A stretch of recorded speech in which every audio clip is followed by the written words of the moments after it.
என்ன லன்ச் என்னன்னு பார்த்துடலாமா? பிரேக்ஃபாஸ்ட் பார்த்தீங்கன்னா பாப்பாவுக்கு வந்து ஒரு முட்டை தோசையும் ஒரு சாதா தோசையும் ஊற்றி வச்சுருக்கேன். அப்புறம் பார்த்தீங்கன்னா தொட்டுக்கிறதுக்கு கொஞ்சம் மல்லி சட்னி, முட்டை குழம்பு. மதியத்துக்கு வந்து பார்த்திங்கன்னா முட்டை குழம்பு வச்சுருக்கிறேன், ஒயிட் ரைஸ் தான். அப்புறம் பார்த்திங்கன்னா கொஞ்சம் நான் இந்த மல்லிலே வந்து கொஞ்சம் துவையல் மாதிரி எடுத்து வச்சுருக்கிறேன். இது வந்து நேற்று வச்ச மீதி பழைய சாதம், கொஞ்சம் அப்பளம் பொரித்து வச்சுருக்கிறேன். இது முட்டைக்கோஸ் போட்டு கொஞ்சம் பாசிப்பருப்பு போட்டு கூட்டு மாதிரி வச்சுருக்கிறேன். இதுதான் இன்றைக்கி எங்களோட பிரேக்ஃபாஸ்ட்டும் லன்ச்சும். இது என்னென்னு பார்த்தீங்கன்னா நெல்லிக்காய் சாறு எடுத்து நெல்லிக்காய் இஞ்சி கொஞ்சம் ஒரு சிட்டி மஞ்சத்தூள் போட்டு குடிக்கிறதுக்கு நெல்லிக்காய் சாறு எடுத்து வச்சுருக்கிறேன். பாப்பாவுக்கு ஸ்நாக்ஸ்க்கு வந்து இது பிஸ்கட் வச்சுருக்கிறேன். 2 எள்ளுருண்டை வந்து எடுத்து வைக்கணும். அவ்வளோதான். இதுதான் எங்களோட பிரேக்ஃபாஸ்ட்டும் லன்ச்சும்.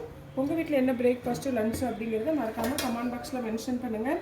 இந்த வீடியோ பிடிச்சிருந்தால் லைக் பண்ணுங்கள், ஷேர் பண்ணுங்கள், கமெண்ட் பண்ணுங்கள், மறக்காமல் சப்ஸ்கிரைப் பண்ணுங்கள். ஓகே.